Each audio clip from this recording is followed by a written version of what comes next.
Welcome to SuperTalk, the podcast that scratches your superhero itch.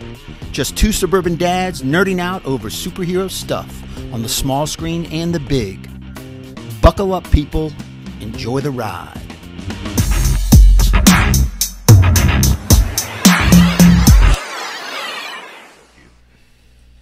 All right, Professor. Let's, like a gentleman, are you ready? Let's go. All right, sir. And 3. Welcome to Super Talk, the weekly podcast dedicated to news and reviews of comic book media on the big and small screen. This is episode 120. I'm your host, Brian Professor Pettis, and with me, as always, my illustrious co-host, Titanium, the Titanium one, Tony Estrella, Titanium. Professor, this is a hit and run. We're going to get in, get out. This is going to be a quickie. We're going to review a couple of things before a really big episode we have coming down the pike here. We got a big special guest, and then we got our Blue Beetle review. So we're going to get into big Blue week Beetle next week, but there's a we had a little bit of a delay in our episode this past week. Hey man, we've got logistics and summer stuff going on, and it just was hard to work out. Yeah, moving kids into college. It's tough, but there's been a lot of news that hit the wire amidst all the strikes that have delayed everything and all that other stuff, but. There's a lot of news out there that we got to talk about this week, and we do want to prep you for our big show next week. Big show. Yeah, so we'll get into it. First, we always like to thank the listeners that bring the show. It's a website called Patreon. Patreon.com/SuperTalk is how you become a patron of the show. You donate $1 every time we come out an episode. It helps support us directly. Really helpful for us to kind of help supplement what we do for you guys. So if you want to join, Patreon.com/SuperTalk would be a great way to do that.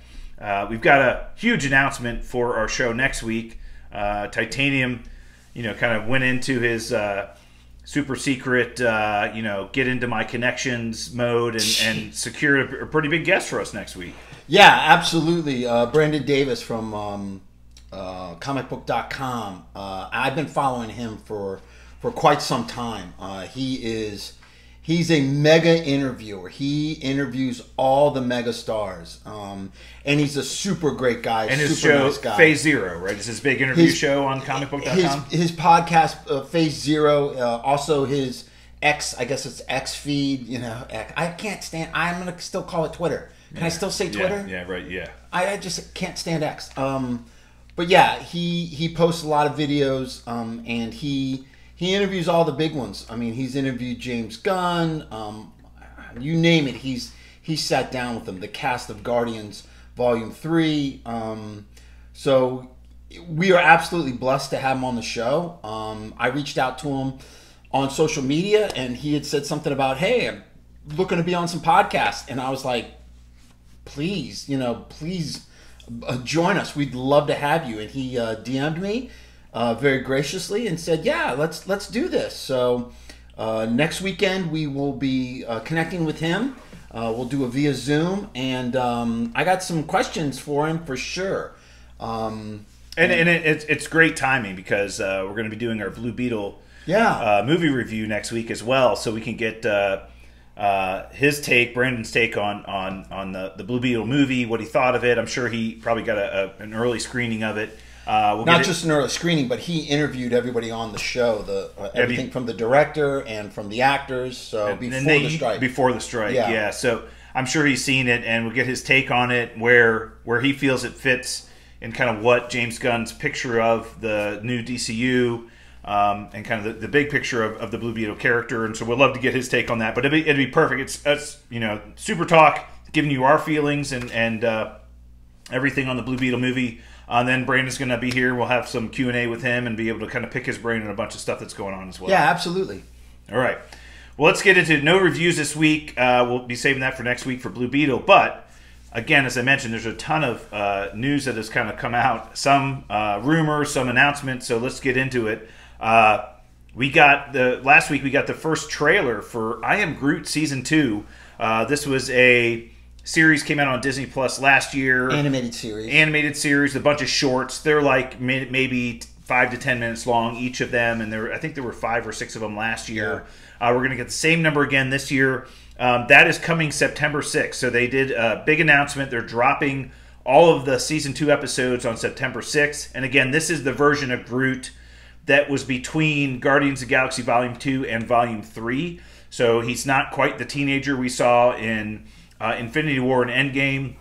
He's not the more adult Groot that we saw in Volume 3, but he's kind of in between that like miniature and adolescent version of Groot, going through some adventures.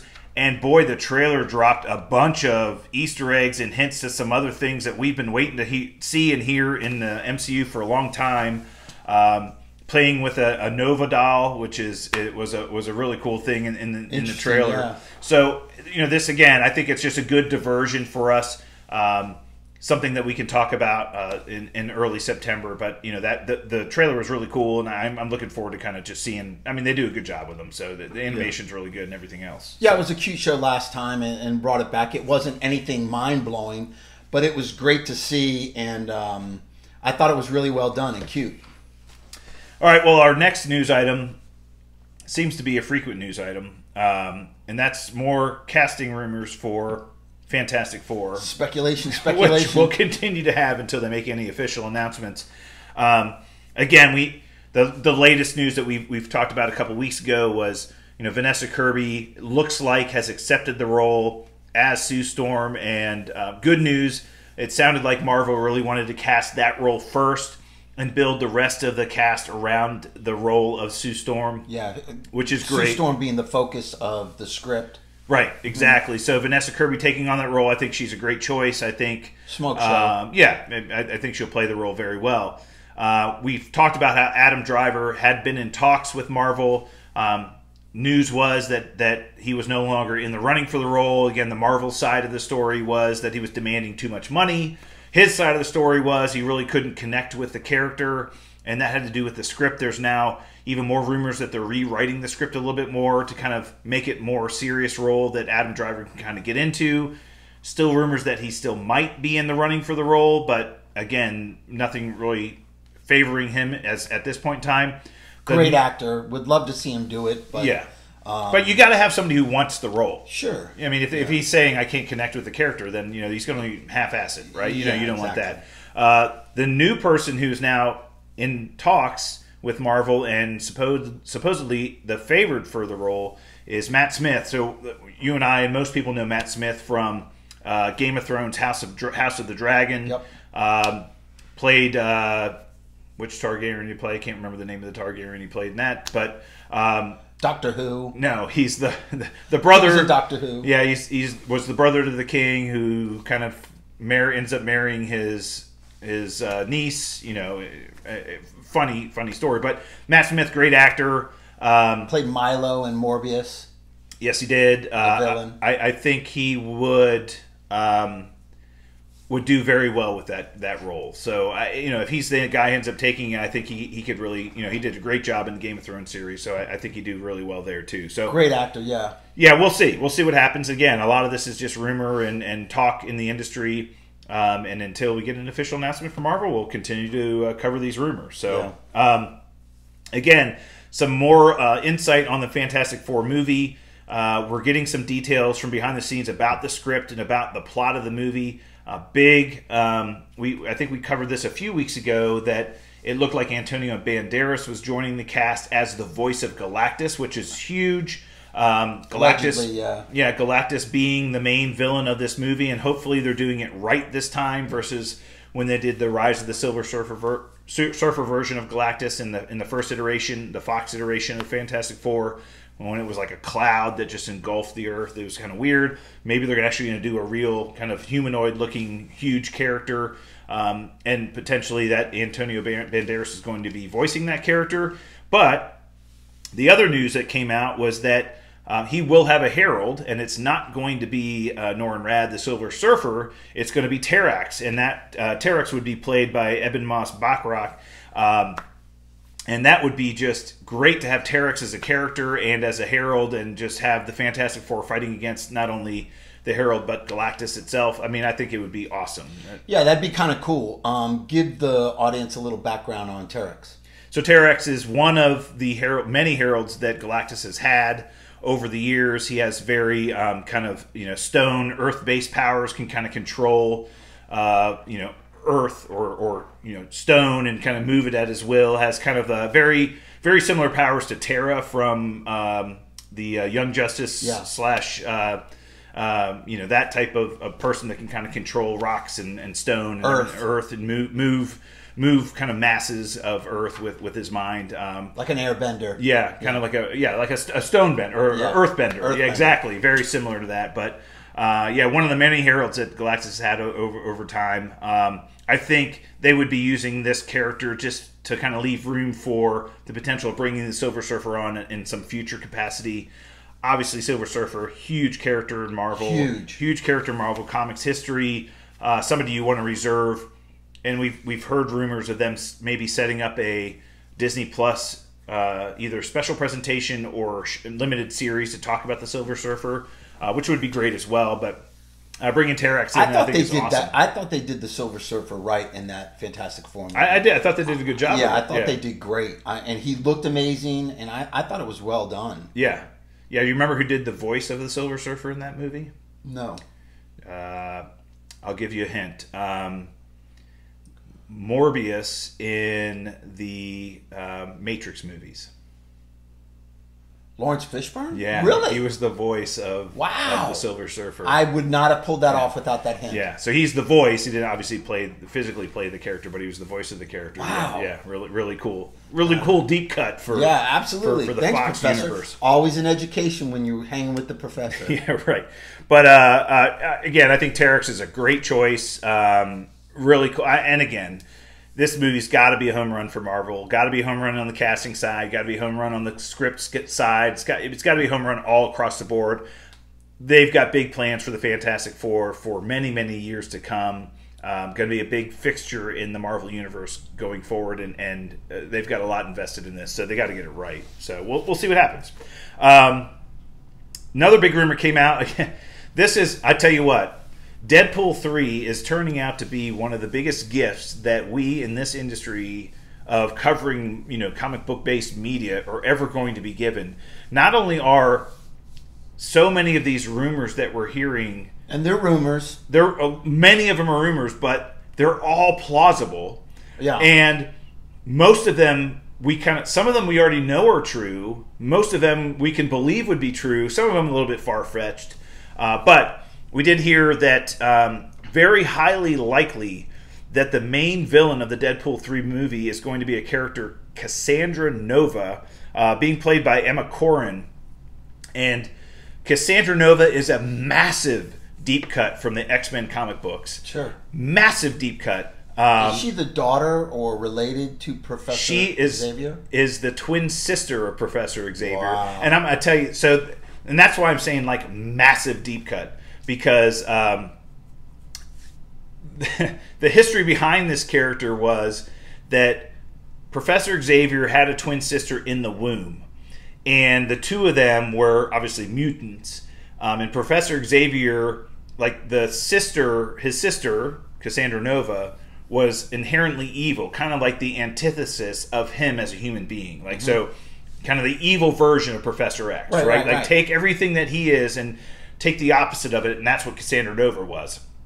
And they were both mutants, and he was so powerful of a mutant in the womb that he killed her in the womb, and during the birth, she was born dead, and he obviously survived and lived and grew up to be Professor X. Well, the story behind this is that they discarded Cassandra Nova's body, and it was so powerful that it basically continued to it was still alive, and it grew in this mass of a living being in the sewers, and then ultimately ended up taking human form years later. I mean, it is just one of the craziest stories to ever come about. Wow.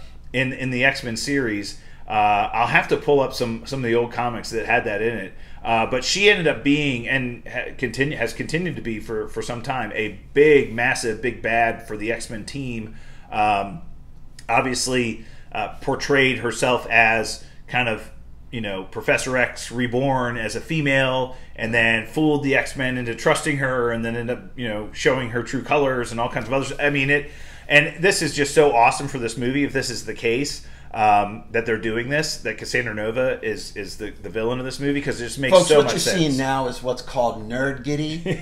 You're actually witnessing the professor and his nerd giddiness. Yeah. He's excited, and rightfully so. All comic book fans are going to be absolutely apeshit over this. Yeah, movie. this was during Grant Morrison's run of writing the X-Men, the new X-Men, that series of comic books called the New X-Men. And Grant Morrison wrote that for many years, and this was part of his. He created the Cassandra Nova character and this whole idea. So great run on the comics, but I mean, to pull this out of there and bring it into this movie is just awesome, and this is totally down Ryan Reynolds' alley of just making fun of it, you know. And it's like, I mean, it's going to be awesome. More stuff coming out of Deadpool 3. Even more casting rumors of people that are going to be in this movie and cameos, and again, rumors. So that's all they are at this point in time. Allegedly. Nothing confirmed. Yeah. Confirmed. But we do think that Daphne Keane is coming back as X-23. Again, we saw X-23 in the Logan movie. She did a phenomenal job playing that character in that movie. Really connected with the Logan character. She's grown up, though. I've seen recent pictures of her. Yeah. She's got to be, what, 15, 16 now, probably? She's older, Yeah.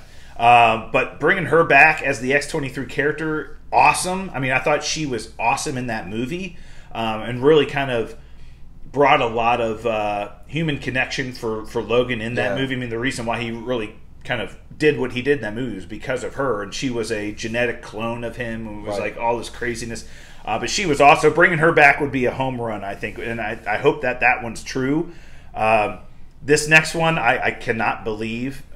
Rumors that Taylor Swift would come and be a cameo in some aspect as Dazzler. Now, knowing who Taylor Swift is and how she looks and what character she could portray, and Dazzler makes a million sense. I mean, I'm sure a lot of this may be fan casting or fan theorizing. Who knows? I mean, it makes all the sense in the world. I know that her and Ryan Reynolds are really close. She's very good friends with him and his wife, and they're good buddies. And he's always wanted to find a place to put her in a project. So for her to be in even a short cameo would be awesome, and it would make a lot of sense as this character. I think bringing characters like Dazzler and Longshot into the MCU at some point in time would be enormous. That would be awesome. I want to see it done. If she is in the movie, they should announce it.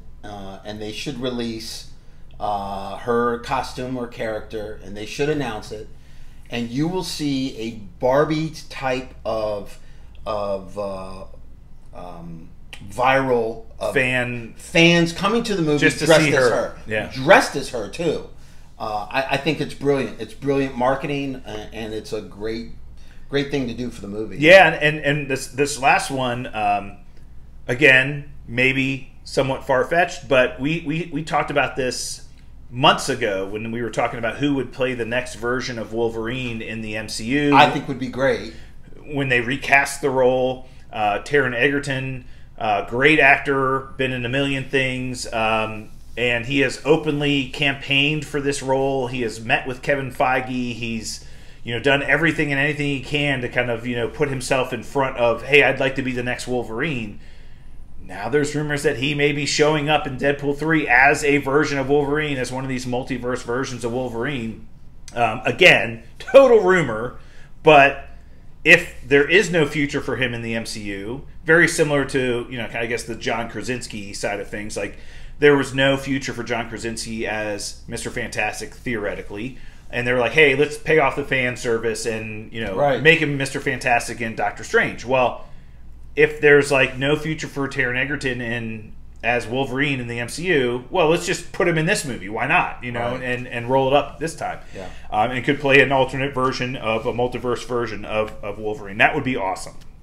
So again, this is the gift that keeps on giving, and we'll continue. I'm sure there's going to be plenty more of these, and even the scoopsters that are claiming that they've heard these rumors or whatever are also saying, look, I don't know if there's any truth to any of this stuff, but man, wouldn't it be cool? And we're all saying the same thing. Of course. I think of all of the cameo rumors we've heard, I bet you more than half of them are true.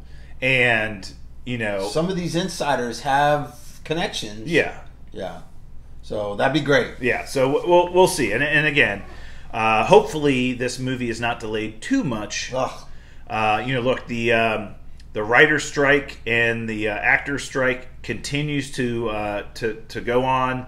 I believe the last thing I heard about the strikes was that the writers had gotten back to the negotiation table with the studios. The studio today, yeah, they were supposed to meet and start talks up again. Yeah. So I mean, look, nobody wants to be out of work, too long, and I think that they leverage as much as they can for as long as they can, and they're like, okay, now we gotta kind of get to an agreement. But hopefully this ends quickly.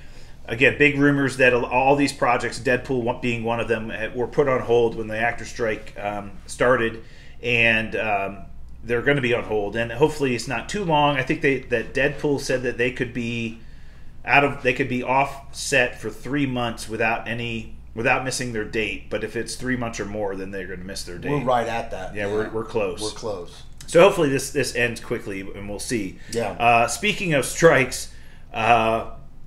The Marvel VFX group agreed. The employees of the virtual effects teams that work for Marvel agreed to unionize. Well, they're voting on it, right? Yeah, they voted to unionize, right? And I guess the working conditions are so bad for these people. They're being overworked and underpaid and undervalued and understaffed, and now they're voting to unionize. Boy, this is just another red flag for this entire industry, not just Marvel. But these VFX studios are now obviously so involved in these new movies and so important to the success of these movies, and we've seen great uses of VFX as well as some bad ones like the Flash movie and the Ant-Man and the Wasp: Quantumania. I mean, some really bad VFX, and we've seen how it can make or break a movie. I think you mentioned you watched a little bit of the Black Adam movie here recently, and the VFX in that movie were fantastic. Oh yeah, they can do very well for a movie when they're done right. Yeah, right. Another big news coming out of Disney Plus. So X-Men '97 is a series that I've been really looking forward to. They announced this a couple years ago at Comic-Con. The cartoon that was on Fox Television, X-Men the Animated Series, went for many years, ended in 1996. And the theory was, well, we're just going to start that series up from where it left off and call it X-Men '97 as if we were going into the next season, which is just fantastic. They're going to wherever they left off in 1996, they were going to kind of move forward with as it was going to be the next season, using better animation, similar animation style, but modern technology, obviously 4K, resolution, all those other things that we have today, but using all the same voice actors and actresses. Really, really looking forward to the renewal of this series. We just had heard nothing about it. Now the rumors are that we may be getting this series on Disney Plus as early as January of 2024. That this may be hitting Disney Plus in January. Yeah, that'd be great. And the voice actors, a couple of the voice actors just came out. One of the voice actors that voices the Rogue character came out on social media and said that she was back in the studio to start season 2. Which is just awesome. So they're already moving forward with season 2 of X-Men '97. So Noah's in the studio right now. They're all on strike. Well, I don't know why she said this then, because she's like, getting ready to start up again. So anyway, maybe when the strike is done, she's back in. Yeah, it's possible. But I'm really looking forward to the series. Me too. I think they did it was such a great, well done animated series. It covered off on so many of the great storylines from the X-Men comics, including, the Mutant Massacre and, Mr. Sinister, and just they covered Cable story and Dark Phoenix. They did everything. It was awesome. It was so well done. A lot of Sentinels in there, which and we're supposedly going to be getting that next season with Sentinels and the Master Mold and everything else, and Bolivar Trask and all these other things. So I'm really looking forward to it. It's going to be great. All right, let's jump into our topic of the week this week. Brought to us by our friends over at Studio GG Studios. Don't want to forget Studio G. How's the road trip going for Goat? Oh, good. He's been the Goat has been posting things on Facebook right now. So as it's happening, he's posting it on Facebook. He's still working on the road, so he's videotaping. I can imagine he's going to put an all-encompassing You know, a vlog. He'll do like an end-to-end vlog when he's done. And he'll put a whole show together about the whole entire trip. They went on a hot air balloon ride in Colorado today. Oh my God. So they stayed at an RV place in the Ozarks. And it looked spectacular. It looked absolutely amazing. But they're in Colorado now. And I think this weekend they're heading to Vegas, where they have a sales conference. Both of them work for kind of the same company. So they have a big sales conference in Vegas, and that's where they're headed. And then after that, they're going to head south and head over to California. Nice. And do a little RVing over there. But yeah, nice. It looks amazing. It looks absolutely amazing. All right, well, go check out Studio G's channel. I'm sure there will be links to Goat's Facebook page on his channel, so go check that out and support him on his road trip. And thanks, Studio G, for what you do for our show. We really appreciate it. So our topic of the week this week is something that you and I have kind of alluded to and we want to talk about on our show this week, and that's what would SuperTalk do to fix the MCU? I think through Avengers Endgame, we were not only very happy with what we got from the MCU, but it was incredibly successful, not only commercially. All those movies, most of those movies did very well in the box office. Some misses along the way, but most of them were very well received by not only the fandom, but the audiences. But ever since kind of Endgame, when we've gotten into the Phase 4 and Phase 5 of things, there's been some lackluster projects, some movies that kind of were misses, that did not do well in the box office. There were some misses on Disney Plus. And so the real question is, what would we, as a podcast, and by the way, our consulting fees are reasonable if Marvel's interested, what would we do to repair? If they called us into the room and into a meeting of, how do we right this ship for Marvel? Guys, we'd like you to sit in on this think tank for a week, all expenses paid, of course, steak dinners at night, a think tank of Marvel and what to do. These are a couple of ideas we would throw out in that think tank. What would you guys, we think we've lost our way. We think that we need to right the ship.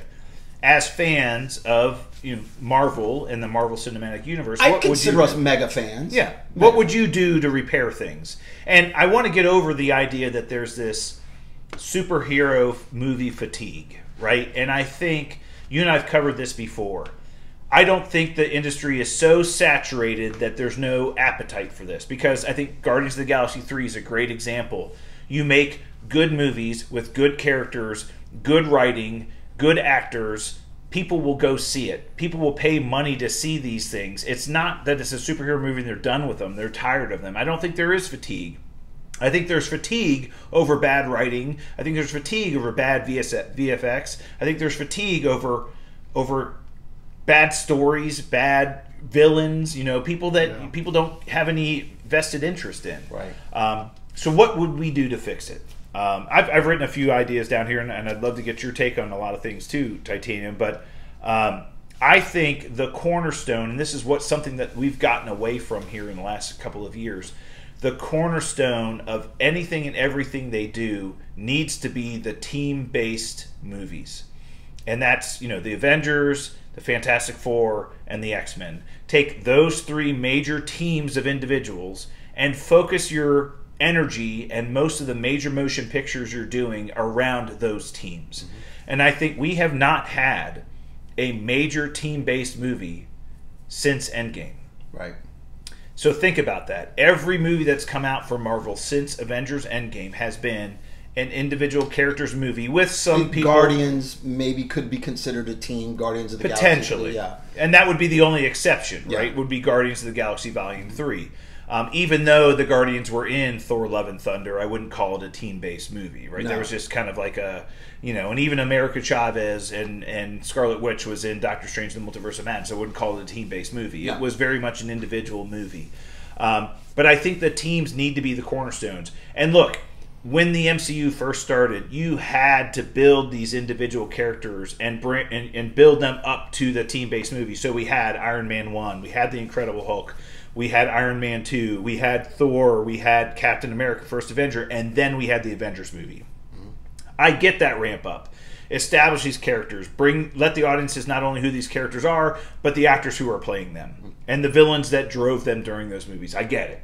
And then we had the Avengers, which was fantastic, and Loki as the central villain of that movie, and Thanos kind of the alternate villain of that. Great, fantastic. Well, in the second phase, we had some individual movies sprinkled in along the way, but then we had Age of Ultron, and then we had Civil War, and then we had Infinity War, and then we had Endgame. But they were all building up towards that crescendo. Mm-hmm. I think we've lost that. We've lost our way there, and I think we're now having these individual movies without any global or galactic, conflicts or any tie-ins to what's going on. And I think they're trying to make Kang the big bad, but it's really not compelling enough, right now. Correct. But I think anything and everything they do around the major cinematic products that they're bringing out in the movies need to be these team-based movies. And it does a couple of things.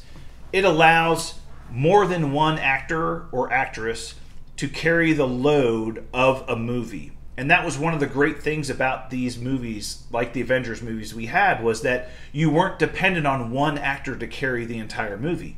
You could depend on multiple actors and the other actors around them to carry that movie. Even in Civil War, you had Tony's side and you had Cap's side, but they had their kind of group of people along with them, right? And it was great. But you could do Avengers. You could do Avengers West Coast. You could do... we talked about Midnight Suns. You could do Fantastic Four. You could do... I think these team-based movies are what you need to focus your major motion picture energy around. Mm-hmm. Any other motion picture that ends up being in the cinema, if it's going to be a singular character starring in that movie, two things have to happen.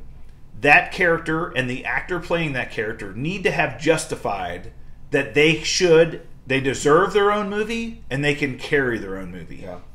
First point. Second point is you never put them in a movie by themselves. You always bring along another character or another, member of their team or friend of theirs to kind of be that supporting role.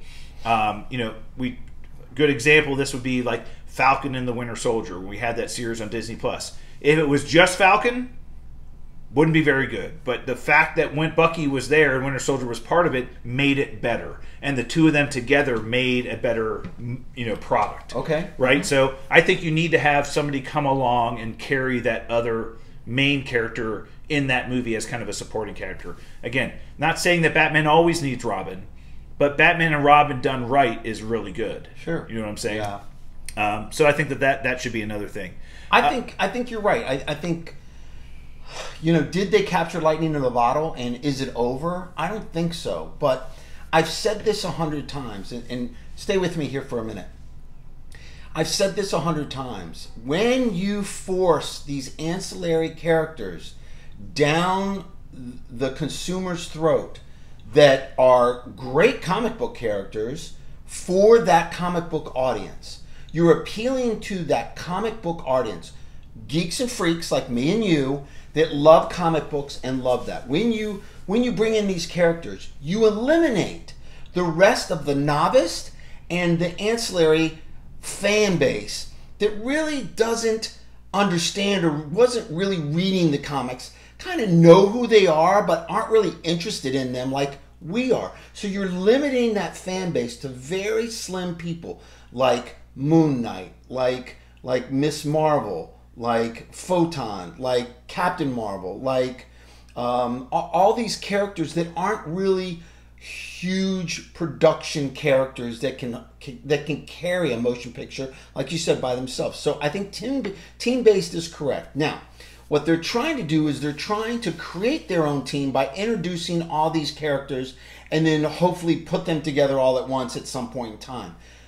That I don't think will work because it doesn't follow the history and the stories and the popularity of the comics that are proven. When you get away from the comics, like Miss Marvel's Power Set, when you get away from the comics that was popular, that did very well in several runs, and you get away from that and you try to create this new thing for the cinematic universe, I think it loses its luster. And I think that's one of the things I would say to them. It's like, get back to the roots of comics. Now, if you want to bring in the Moon Knights and you want to have it move towards something. Werewolf by Night, Moon Knight, Blade. Have it move to Midnight Suns.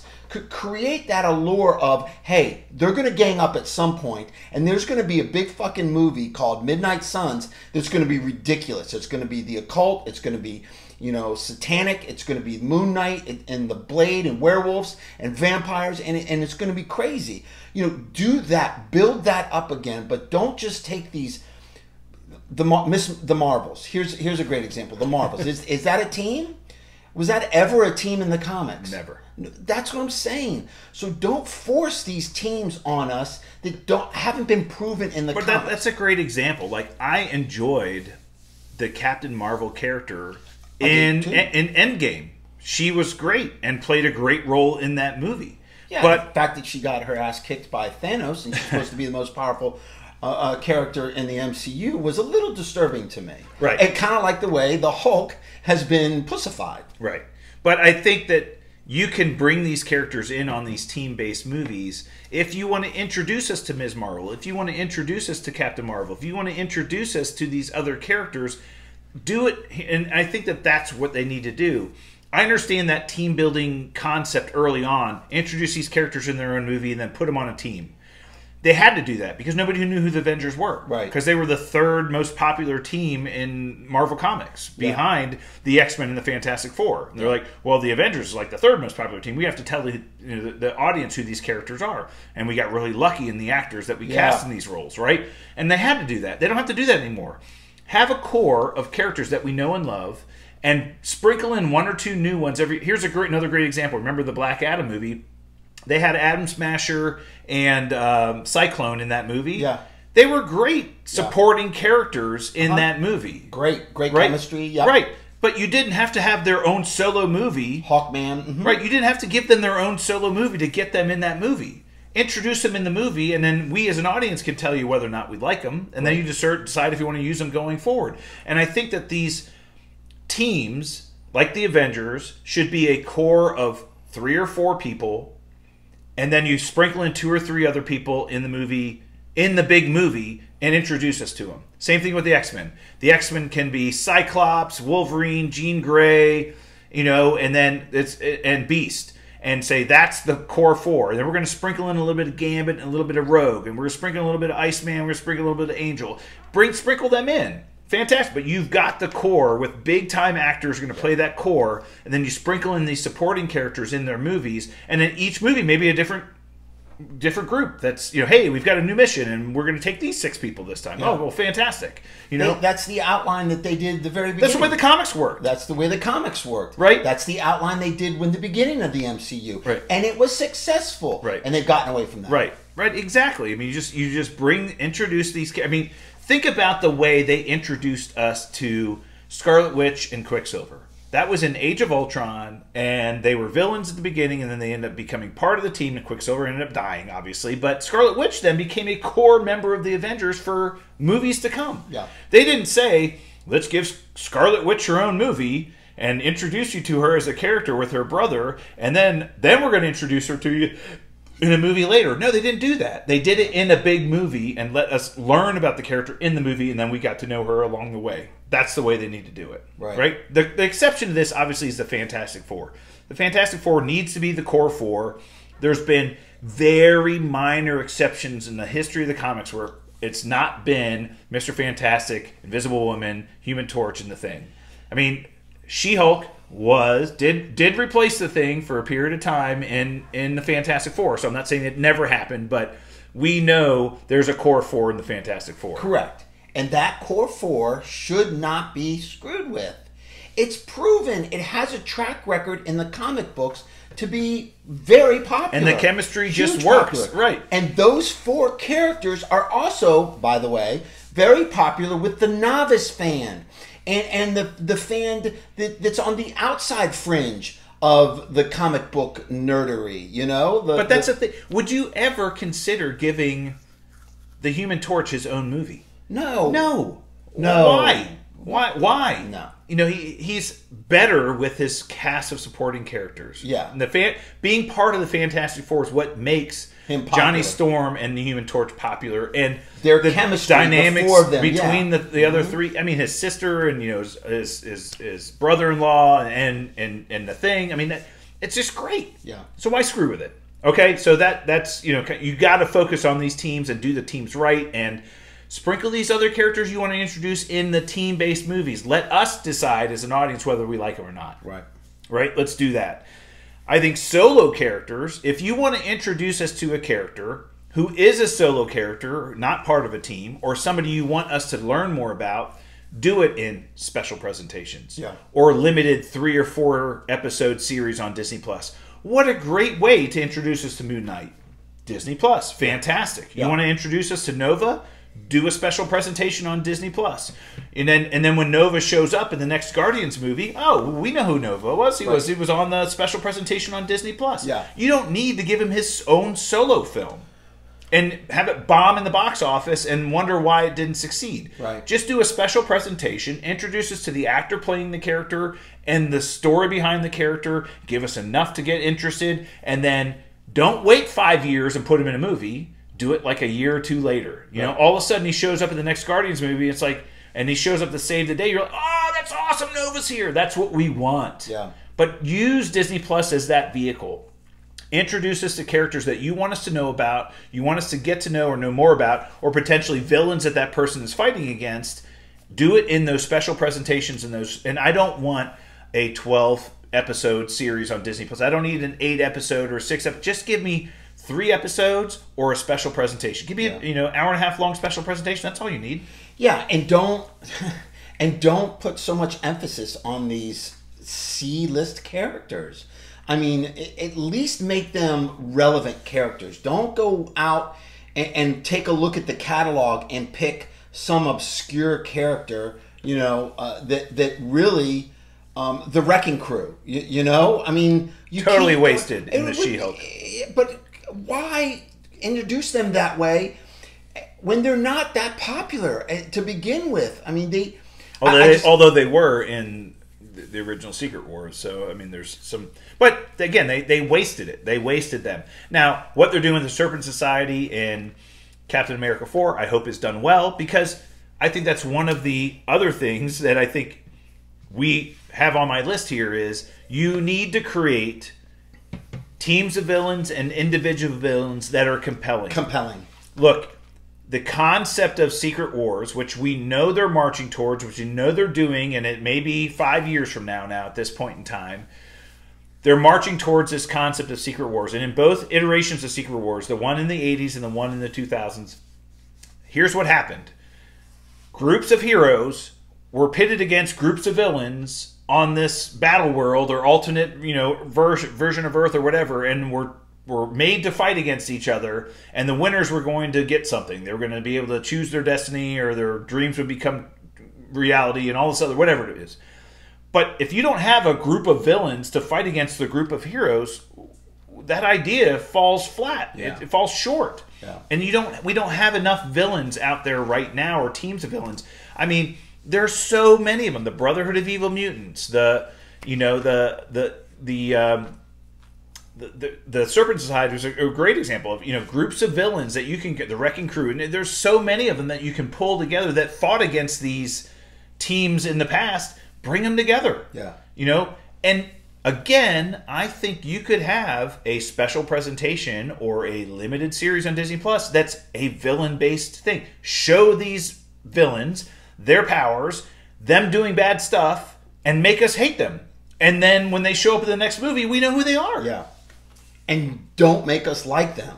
Right. I mean, that was my Don't humanize them. Yeah, don't force us to think that he's an anti-hero. Like my biggest pet peeve about Black Adam was The Rock has to be loved. And that movie had to turn him around. If they had stuck with him, that first 40 minutes of that movie, that brutal, harsh, evil, kind of powerful presence, if they had kept that throughout that movie and not softened him up a little bit, I think that movie would have been brilliant. And Absolutely we're seeing brilliant. it too much. We think Craven's going to be the same way. We're just. I'm sorry. What they did with Morbius. I mean, it's Here's just, the only way I would be backing Craven. If they started him out as what I think he's going to be, this animal protector, and he has this special serum blood from a lion in him, and he has these powers, and he tries to go after the people that are doing wrong and blah blah blah, and then something drastically happens to him, something that changes his psyche, like loses all hope for humanity and everything, and then turns evil, and by the end of the movie he's completely evil and like a bad villain.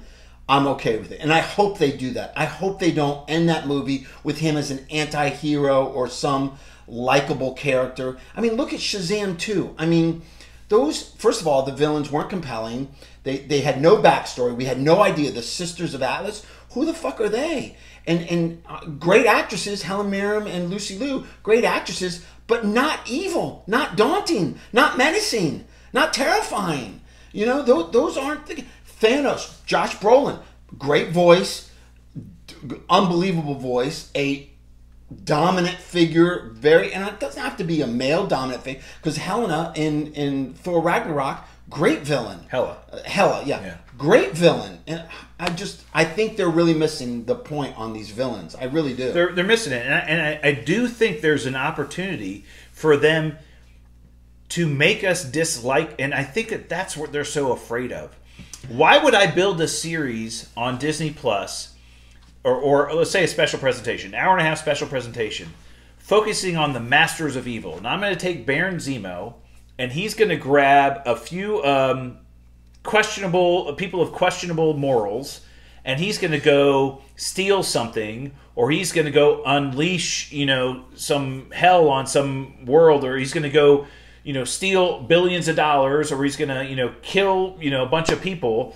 And they're afraid that, well, if I do that, well, who's going to watch that? I would. Yeah. Because you're now building a reason for us to not like somebody and want to have our hero teams fight against them. Yeah.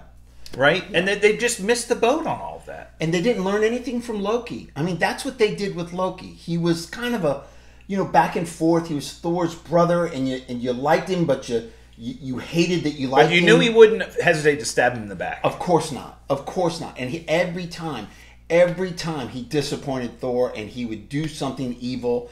And yes, he had a bit of good in him, but he was evil. He's a bad guy. And they created that great character.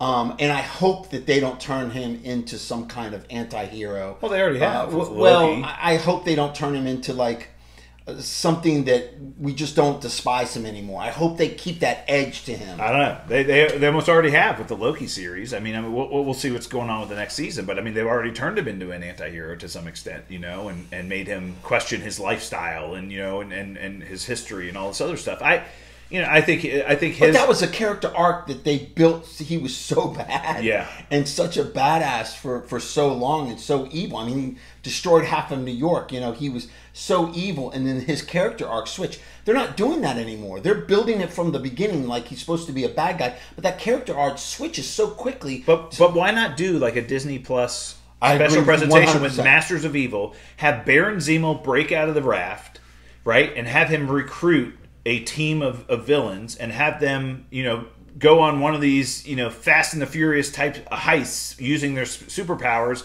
and have them steal billions of dollars from some struggling country and set up shop somewhere and say, all right, we're in business, boys, and it's like, why not do that? And then, leave it at that.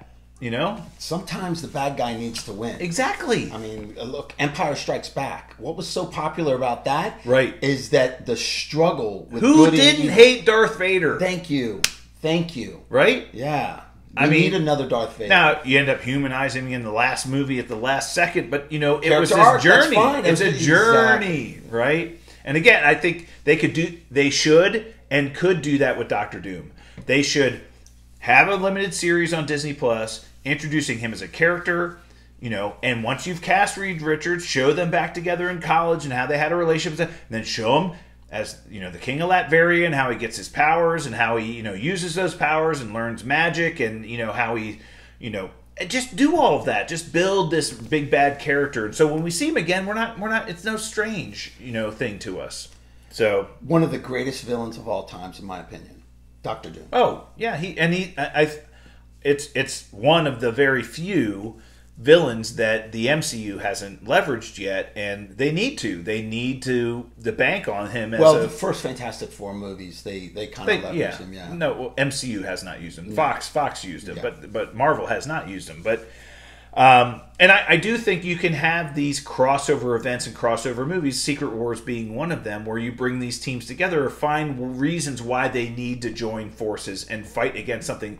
I mean, Infinity War and Endgame was probably one of the best examples of this. You brought the Avengers, Black Panther, the Guardians of the Galaxy, Spider-Man. You brought them all together to fight a common foe, and you might have to do that at some point in time. And there was reasons for that. Right. And there are these crossover events. There have been crossover events in the history of comic books where these teams had to join together to fight against something that was such a big threat to the planet. Right. And you got to do that, right? And so there's so much opportunity for it. It's like I think Marvel's just lost their way. And again, so many of these little movies are doing.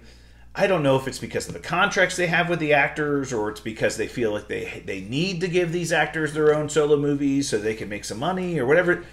You've lost your way, Marvel. You just have. I mean, you've got a blueprint for how this works, and I'm going to tell you what that blueprint is. It's called something called the comic books. It's what you are based on. Thank you. Go back, read the stories. Find out why these villains are compelling. Find out why the stories that these writers wrote were compelling and why we bought these comics for years. And you can draw upon them to build the stories that you base these movies and television shows on. You don't need us to figure it out for you. You've got the recipe. Just follow the recipe. That's all I ask. So the professor has spoken. What a great teaching moment, Professor. The bell is rung. School is over. Great show. All right. Well, that's it for us this week. We'll be back next week for more Super Talk. To get in touch with us on social media, hit us up via email, supertalkpodcast@outlook.com or @supertalkpod on Twitter. Until then, stay super, everyone. And we're out. Woo! Thanks, YouTube. A little longer than I thought, huh? Well, we got a lot to talk about, man. Corn on the cob, the man.